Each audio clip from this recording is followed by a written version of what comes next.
Boa noite, meus amigos.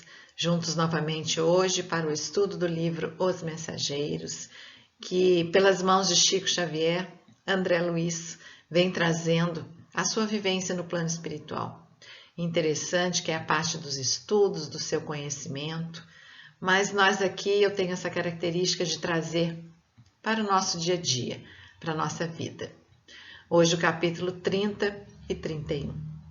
Então, busquemos uma sintonia, porque é uma grande oportunidade que nós temos de olhar para essa obra, né, de internalizar os ensinamentos da doutrina espírita. Então, o nosso pensamento sempre em Jesus. Jesus luminoso, nosso divino mestre. Ele cuida do planeta, ele cuida de nós, é a nossa inspiração e o nosso modelo. Buscando a sintonia da espiritualidade que sempre coordena os estudos, pedimos a inspiração, pedimos a calma, a paz do nosso coração e que os temas que forem levantados hoje possam fazer sentido na nossa vida, possam nos ajudar nesse dia a dia atribulado no qual vivemos. Agradecendo a oportunidade, damos iniciado ao nosso estudo de hoje.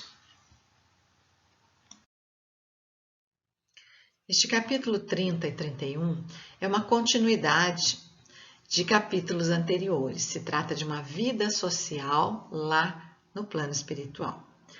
E eu vou relembrar aqui então que André Luiz, já quando começou a viagem de nosso lar para esse posto de socorro que ele se encontra, ele comentou sobre, é um posto de socorro de uma colônia próxima da crosta terrestre. Então, a colônia é o Campo da Paz e ele está então num posto de socorro. Ele fala sobre um castelo onde a vida social acontece, de um evento onde se reúnem pessoas, trabalhadores lá daquelas colônias. Dentro deste aprendizado que André Luiz tem, essas relações, esses encontros, tudo que é falado para ele é um aprendizado. Ele comenta que essa colônia, ela é menos, é mais próxima da Terra do que nosso lar, mas ainda é muito distante da Terra. E mesmo assim, ele fala da pesada atmosfera devido à influenciação mental da humanidade. E ele fala que isso é referente às grandes lutas que se vive nesse planeta. E aí nós começamos a pensar sobre a força mental, sobre a nossa vibração, os nossos pensamentos. E ele fala também que, apesar de ser esse local também de um trabalho mais difícil, que envolve muita proteção também por causa dessa corrente mental, desses espíritos que ainda ficam ligados ao planeta Terra, presos às suas histórias, presos às suas emoções, naqueles ciclos viciosos que a gente sempre fala, e isso torna essa questão da vingança, da mágoa, da dor muito próxima, e isso pesa no ambiente. E aí eu vou convidar vocês então a refletir aqui sobre isso também. E aqui eu trouxe sobre o poder da mente e do pensamento. Na Gênese, falando da qualidade dos fluidos, vai dizer que a ação dos espíritos sobre os fluidos espirituais tem consequências de importância capital e direta para os encarnados. Aqui a gente faz uma alusão, então, àquela situação da camada atmosférica pesada, porque os espíritos são desencarnados, atuam nos fluidos espirituais e aí acaba dando consequência também para os encarnados. Sendo eles o veículo do pensamento, sendo os fluidos o veículo do pensamento e podendo-lhes modificar as propriedades, é evidente estarem impregnados das qualidades boas ou más dos pensamentos que os fazem vibrar, modificando-se pela pureza ou impureza dos sentimentos. Tudo isso tem a ver com aquilo que flui de nós. que dá qualidade aos nossos pensamentos. Os maus pensamentos corrompem os fluidos espirituais, como um miasma deletério corrompe o ar respirável. Miasma deletério é como se fosse um cheiro ruim, né? Uma matéria que não é boa. Então, assim como esse cheiro ruim, essa matéria corrompe um ar respirável, os maus pensamentos corrompem os fluidos espirituais. Quando a gente fala em como melhorar a qualidade dos fluidos, nós não damos conta do outro, mas nós precisamos olhar com cuidado e fazer a nossa parte. A mente é como o chuveiro da alma. Então, aquilo que pensais firmemente cairá sobre vós mesmos, podendo vos libertar ou encarcerar, dependendo dos sentimentos que impulsionam as ideias. Então, imagina a colônia espiritual aqui próxima do nosso planeta, eles lá em missão, em viagem, vindo do nosso lar, que nós aqui já achávamos, né, que nosso lar, né, é um local também de socorro, mas de espíritos inferiores. E aí a gente vem descendo, né? Porque as colônias, os postos de socorro estão cheios de espíritos desencarnados, ainda muito ligados à Terra, e aí a gente vem aqui para a Terra. Sem prestar atenção, somos influenciados naturalmente por tudo que ocorre à nossa volta e esquecemos, né, dessa força poderosa que temos dentro de nós e que vem sim do poder da mente, do poder criador, né, que Deus colocou na semente divina dentro de nós. Então, qual é o meu papel aqui para influenciar o meu ambiente? Essa busca da prece, né, dos bons pensamentos, vem naquilo que eu vejo, naquilo que eu assisto, naquilo que eu dou vazão, né, assim, as fofocas, as coisas em que eu ainda me envolvo. Então, vigiar os pensamentos e ter esse cuidado é importante. Então, nessa luta nossa, que é diária, sim, as obras, né, como essa, com os ensinamentos, a vivência de André Luiz lá no plano espiritual, acaba nos alertando, vamos dizer assim. Esse capítulo 30 se chama Palestra Afetuosa. André Luiz, cada vez mais ele vai entendendo, ele vai conversando com as pessoas, ouvindo as situações, e ele vem interiorizando também para ele que a morte física é apenas uma mudança de plano, que não se muda a personalidade, que não se muda a reação, a relação nossa com as pessoas, que o nosso pensamento, os nossos sentimentos permanecem os mesmos, né? Então, neste posto de socorro que André Luiz está, há um evento, então ele se aproxima um pouco mais das jovens, e aí a palestra afetuosa é com Aldonina e Cecília. E André Luiz se sente à vontade nessa palestra afetuosa porque elas gostam muito de nosso lar e começam a conversar sobre a colônia. E aí a Aldonina comentou que uma pessoa da família delas, chamada Isaura, se casou ali no Campo da Paz, já havia alguns anos, e aí agora ela morava em nosso lar com o esposo, que era funcionário dos serviços de investigação no Ministério do Esclarecimento. Já ouvimos falar sobre este ministério lá em nosso lar, não é? O assunto chamou a atenção de Vicente, que até então estava mais calado ali na conversa. Tocamos agora num assunto que muito me tem despertado, desde que regressei aos círculos terrenos. Eu não tinha no mundo nenhuma ideia de que pudéssemos cogitar as uniões depois da morte do corpo. Em nosso lar, quando assisti a festividades dessa natureza, confesso que fiquei surpreso. Cecília confessou que isso se deu também com ela. É forçoso reconhecer que tal estado da alma resulta do exclusivismo pernicioso a que nos entregamos no plano carnal. Porque se o casamento humano é um dos mais belos atos da existência na Terra, por que deixaria de existir aqui, onde a beleza é sempre mais quintessenciada e mais pura? E ela continua: e além do mais, é imprescindível ponderar que não vivemos à revelia de leis sábias e justas. E Vicente, ele fala: e como são felizes os que se casam em nossos planos. Ele já vinha observando essa situação. Nenhum de nós aqui imagina que nós vamos para o plano espiritual e que lá vai ter algum evento, como o casamento, por exemplo, não é? Mas elas, como elas já estavam mais inteiradas sobre o assunto, a Aldonina já logo falou para eles: sim, nós possuímos aqui essa aventura, mas é preciso ter amado na terra, movimentando os mais nobres impulsos do espírito. Os que se consagram exclusivamente aos desejos do corpo não sabem amar além da forma, sendo incapazes de sentir as profundas vibrações espirituais do amor imortal.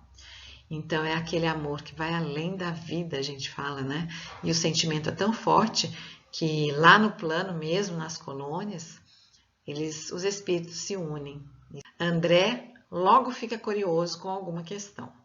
E você, Cecília, está aguardando um prêmio de visita, à nossa cidade, que é o nosso lar. Mas como se casou ela e transferiu-se para lá definitivamente? Ele já começou a pensar na situação. Qual é a diferença, então, entre as duas situações, Isso é outro caso. Isaura não poderia ir atrás do noivo, porque estava em situação inferior à dele. Mas Antônio, como superior, poderia descer e buscá-la. Então, aqui a gente está falando do mérito. Antônio, com certeza, já teria percorrido uma estrada mais longa, com maior aprendizado. Não creiam, porém, que o matrimônio se tenha verificado sem qualquer preparação ou exigência. Tudo lá é muito claro. Existia uma administração, existia disciplina e regras. Não creiam, porém, que o matrimônio se tenha verificado sem qualquer preparação ou exigência. Tudo lá é muito claro. Existia uma administração, existia disciplina e regras. Então, todo aquele que ainda não adquiriu determinado caminho na evolução, precisa ter um trabalho, um rendimento que o ajude a entender as coisas para ele poder viver em outra atmosfera. Isso é conquista do espírito, O noivo poderia conduzi-la sem qualquer formalidade, desde que ele recebesse o devido consentimento, já com a permissão das autoridades de nosso lar. Um dos chefes de serviço, como administrador da colônia ali Campo da Paz, não podia se opor, mas ele já sabia das necessidades que a Isaura ia ter, então ele aconselhou que ela se preparasse. E isso durou 6 anos no Campo da Paz, antes da partida definitiva. Ele disse que num casamento de almas é indispensável apurar o enxoval dos sentimentos. Se ela ainda não tivesse com a alma preparada e forjada no trabalho, no bem, lá algumas coisas poderiam atrapalhar, poderiam surgir novos sentimentos e ela poderia se envolver e ter dificuldades na vivência em nosso lar. Então, ela aceitou a solicitação e trabalhou durante todo esse tempo, são 6 anos, parece para nós muito tempo, então fala todo esse tempo, em nossa colônia, adquirindo valores culturais e aprimorando o campo do pensamento.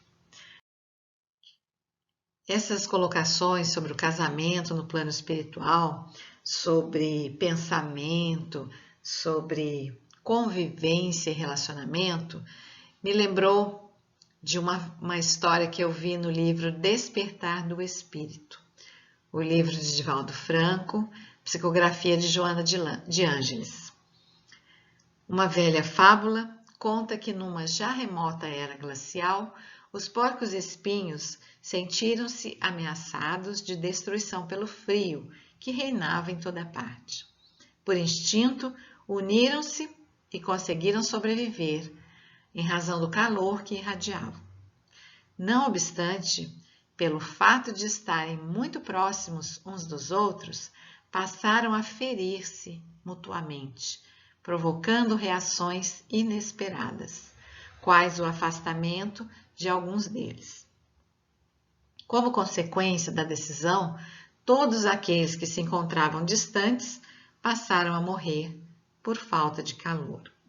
Os sobreviventes, percebendo o que acontecia, reaproximaram-se. Agora, porém, conhecedores dos cuidados que deveriam manter, a fim de não se machucarem reciprocamente.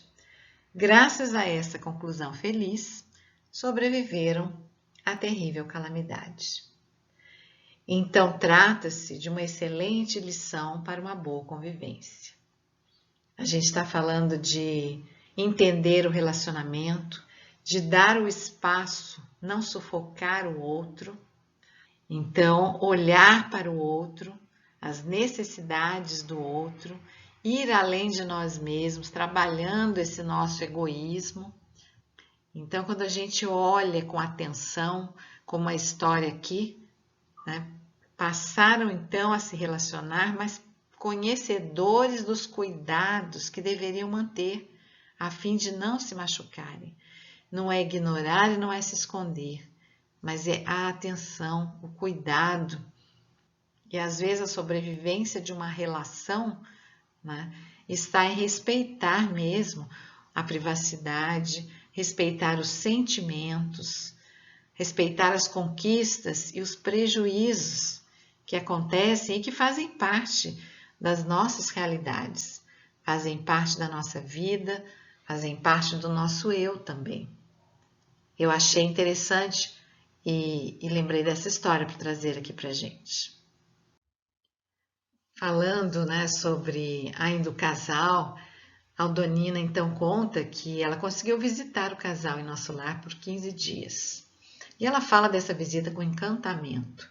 Ela ganhou um prêmio de assiduidade, de bom comportamento.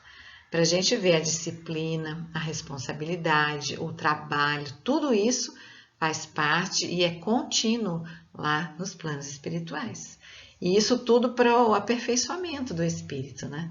Ninguém fica ocioso.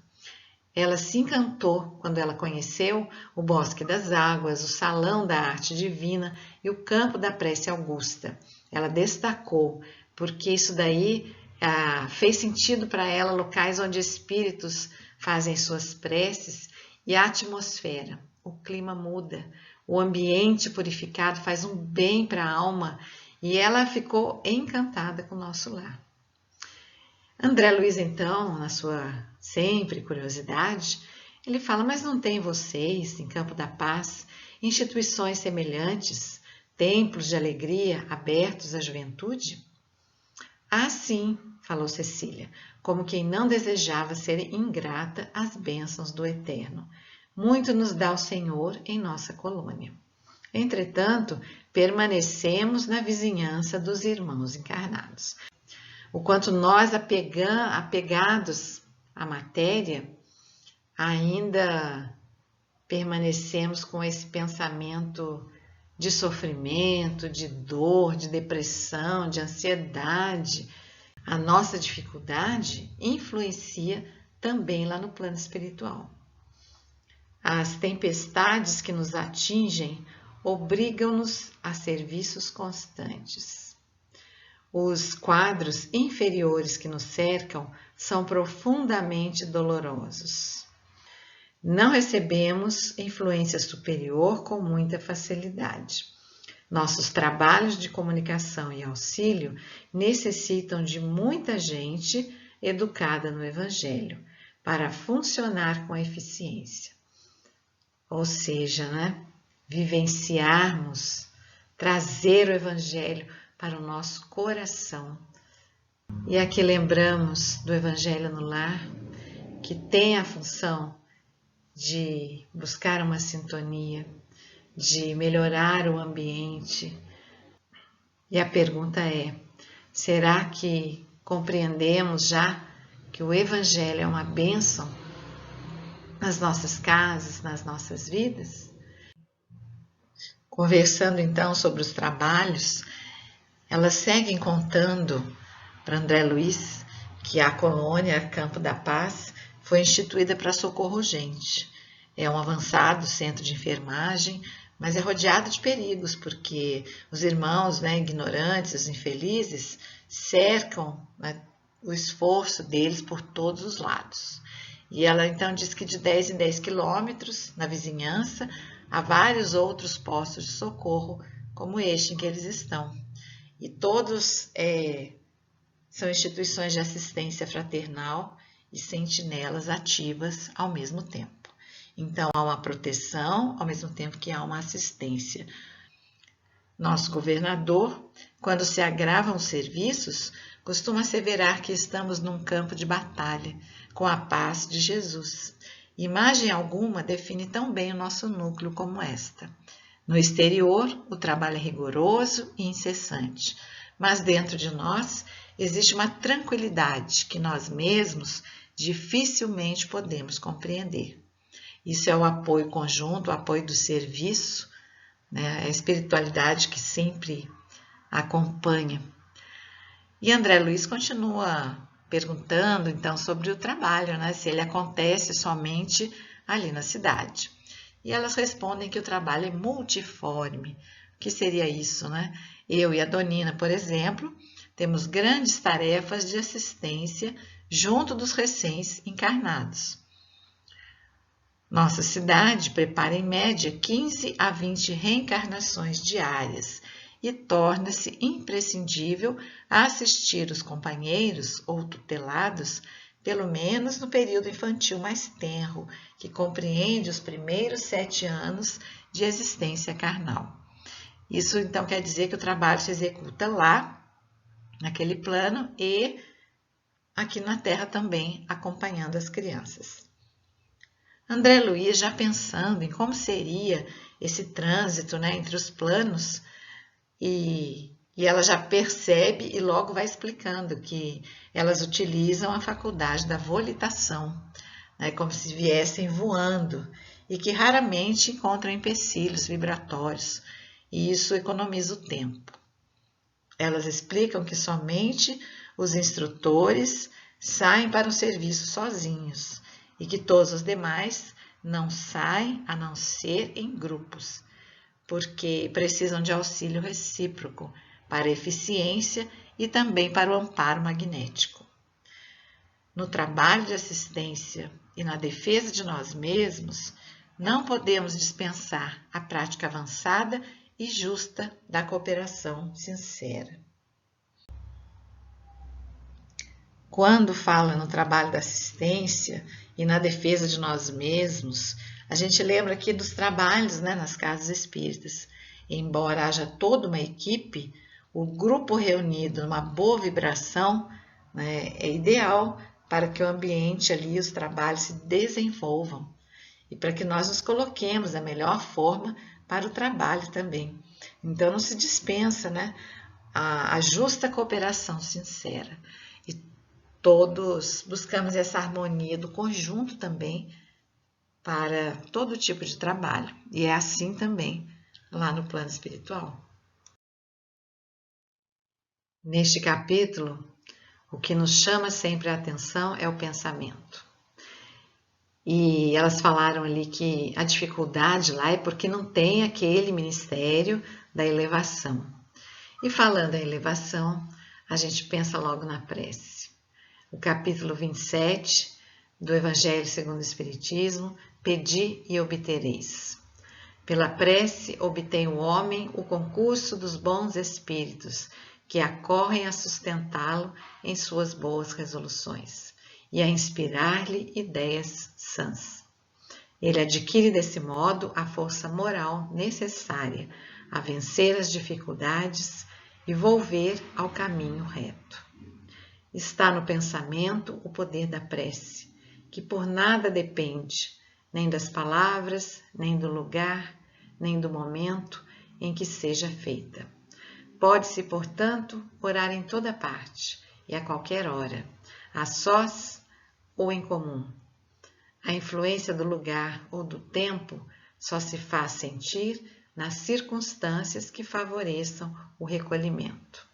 É porque, às vezes, para nós, nós só conseguimos fazer a prece quando fechamos os olhos, quando estamos em lugar mais silencioso. Aqui é bem claro que podemos orar em qualquer momento. Em qualquer momento.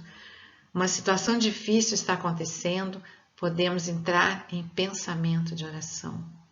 Nem que seja uma frase, nem que seja uma colocação, Senhor, né?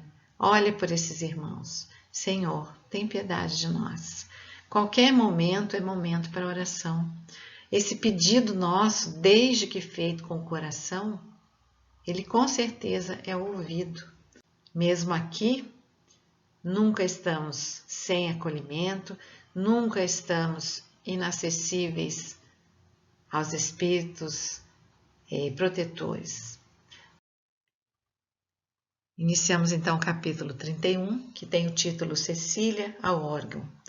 Geralmente nós conhecemos o piano e o órgão é um instrumento muito antigo, então eu trouxe uma foto aqui para que quem não conhece possa ter alguma ideia. Cecília, então, eles estão no evento social e ela vai ser convidada a tocar esse instrumento. Diante daquela noite tão agradável, percebiam a beleza da paisagem em volta e da alegria que se multiplicava à medida que chegavam mais convidados. André, observando tudo aquilo, pensava na aventura da vida social, num ambiente onde as pessoas começavam a compreender e a praticar o amai-vos uns aos outros, distanciados da hipocrisia e das convenções, e certamente livre de maiores abusos.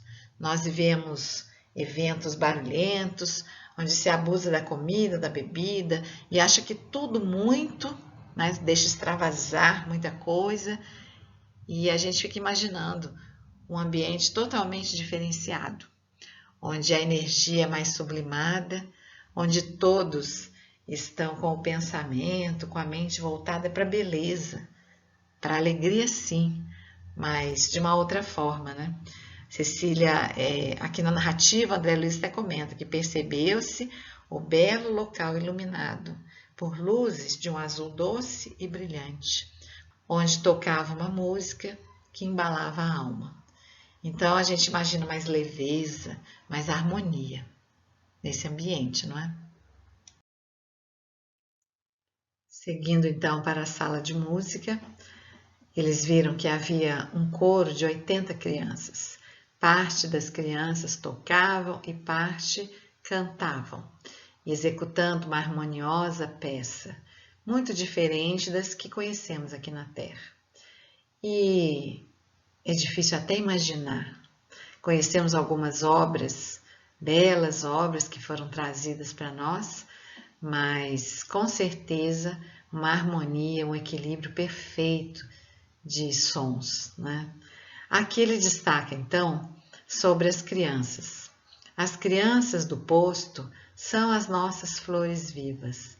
Dão-nos perfume, encantamento, alegria e suavizando-nos todos os trabalhos. E aqui eu chamo a reflexão sobre as crianças. O que nós estamos fazendo com as nossas crianças? Estamos alimentando coisas boas, mantendo assim uma harmonia no nosso lar? Muitas vezes somos nós, os adultos, que somos responsáveis pelas atividades, podemos contribuir com o que a criança assiste, com o que ela faz, podemos estimular, podemos ensinar a sublimar algumas coisas, colocar as crianças no nosso momento de oração do jeitinho delas. Tudo isso contribui. Criança realmente alegra, não é, o dia a dia de uma casa, sem dúvida. Na sequência aqui desse espetáculo com as crianças, Ismália pede para Cecília, então, tocar uma música e ela recebe então a informação, né, do pai dela, da mãe, de uma música que Ismália gosta, e é a Tocata e Fuga em Ré menor de Bach. Eu trouxe aqui uma pitadinha dessa música e eu fiz questão de colocar com as paisagens da natureza para que a gente também olhe para a perfeição da obra divina. Acreditar no bem maior é quando a gente olha que essa criação, essa beleza toda que Deus criou aqui e que nós podemos ver, só pode ter vindo de um ser muito superior, justo, bondoso. Isso só reforça a nossa fé no futuro, a nossa fé em nós mesmos como filhos de Deus que somos. Então vamos lá à música.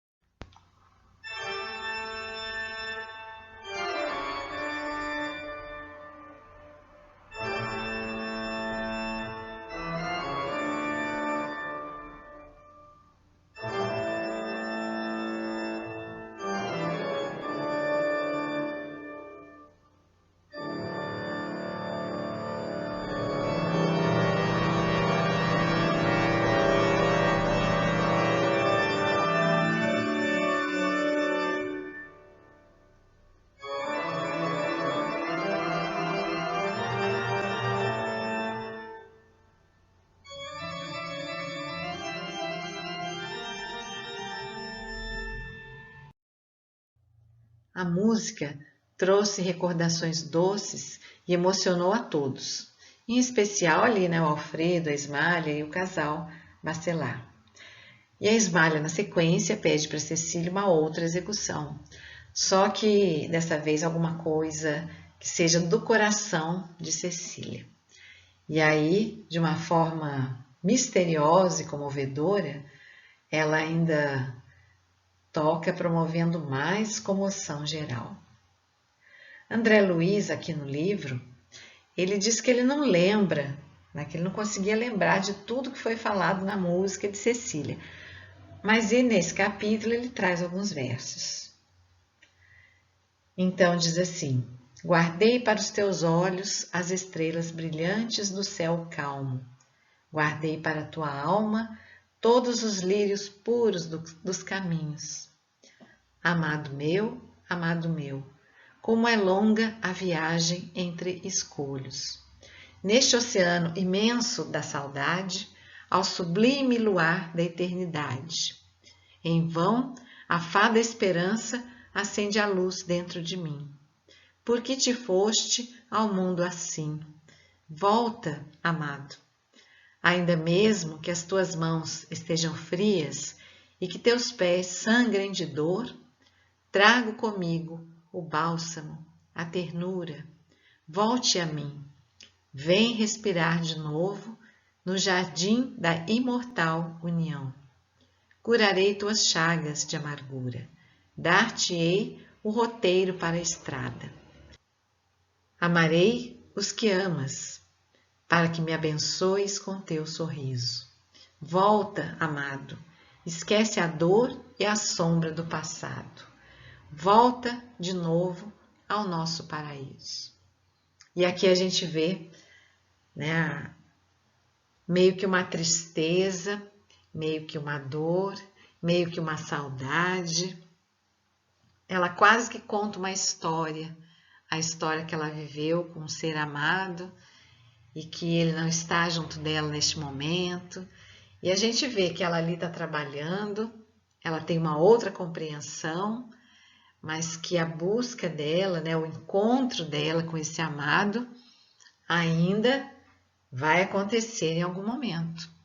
E tudo que passaram juntos deixa nela a dificuldade de ter esperança, mas ao mesmo tempo uma luz de um amor que ela sabe que lá na frente, de alguma forma, eles vão poder se encontrar. E André Luiz traz isso com certeza para que seja consolador para nós, né? Pessoas que estão afastadas dos entes queridos, às vezes até mesmo pelo desencarne, e pelas histórias de amor, né, de sentimentos verdadeiros que são vividas. Viu-se então um lamento em forma de música, não é? E ela finalizou em lágrimas, como se fossem pérolas de luz. E logo as senhoras comentaram sobre Hermínio, o dono do coração de Cecília. Ele tem vivido de queda em queda, disse a senhora Barcelar, e Cecília sabe que não poderá contar com ele por muito tempo ainda, guardando muitas mágoas íntimas. Entretanto, ela não desanima e trabalha cheia de esperança. Este capítulo então finaliza quando Cecília retorna ao grupo, é abraçada por Ismália, que se comoveu também com aquela, né, com a sua dor, com aquele processo ali de tristeza que se viu na música, mas ela a abraça, acolhe, felicita, né, ela fala pelo seu progresso na arte divina e realmente deve ter sido uma melodia muito linda, ao mesmo tempo triste. E Cecília, então, dentro daquela sua tristeza ali, fala que ela está muito ainda presa, que o seu coração está muito preso, muito ligado ainda à terra, como se isso fosse uma coisa ruim. E Ismália consola, né? E fala para ela que devotar-se não é crime, minha boa Cecília. O amor é luz de Deus, ainda mesmo quando resplandece no fundo do abismo. Reconhecendo ali o sentimento verdadeiro e todas elas, de alguma forma, sabendo que ainda havia um caminho a percorrer e que o caminho seria triste ali porque eles estão separados, que tudo isso fazia então parte do processo de evolução desses dois espíritos tão ligados, né? Sempre que estudamos a doutrina, ela nos fala que o amor é um grande antídoto para todos os males. A grande busca pela felicidade é pelo aprendizado no amor. Então eu trouxe aqui do livro Amor, Imbatível Amor, de Divaldo Franco, algumas colocações que vão ampliar a nossa reflexão sobre o amor, sobre amar, sobre nossa forma de amar e sobre o nosso aprendizado no caminho do amor. Se desamado, você deve amar. Se perseguido, você precisa amar. Se odiado, torna-se indispensável amar. O amor é bênção que suaviza as dores. E aqui a gente lembra de Jesus, que em todo o seu caminho foi desamado, foi perseguido, foi odiado, foi humilhado e que não tinha feito nada para merecer isso, e ainda assim ele amou. E na cruz pediu por todos aqueles que fizeram mal. Então, a forma de amar a qual todos nós vamos chegar, e vamos sim, porque caminhamos para a perfeição, é esta forma de amar. Então, a nossa luta constante, a nossa caminhada aqui, se trata então não de castigos e penas, mas de grande aprendizado, onde esmagando o orgulho e o egoísmo, buscamos o caminho dessa verdadeira forma de amar. Finalizando o nosso estudo de hoje, fiquemos então com essa mensagem de Emmanuel.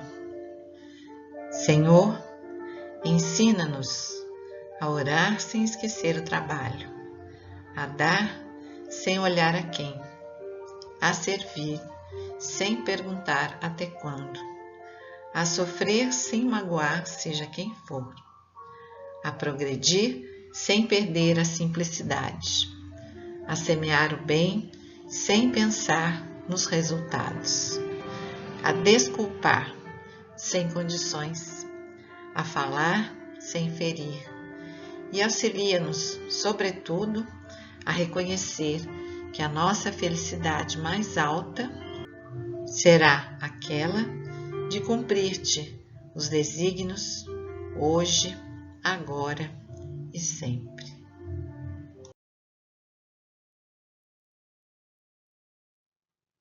Eu agradeço imensamente a oportunidade de aprendizado que a espiritualidade nos proporciona aqui com essa obra. Agradeço a assistência de vocês e que essa prece que nós acabamos de ler aqui, fazer aqui de Emmanuel, possa nos ajudar a trazer Jesus para a nossa vida, não como uma personalidade a ser somente adorada e exaltada, mas com a sua verdade fazendo sentido no nosso dia a dia, fortalecendo a nossa fé, criando em nós uma fé consciente, consciente da proteção de Jesus, do amparo da espiritualidade, mas sempre do esforço que cabe a cada um de nós. Vamos em frente, meus amigos. Obrigada e até o nosso próximo encontro.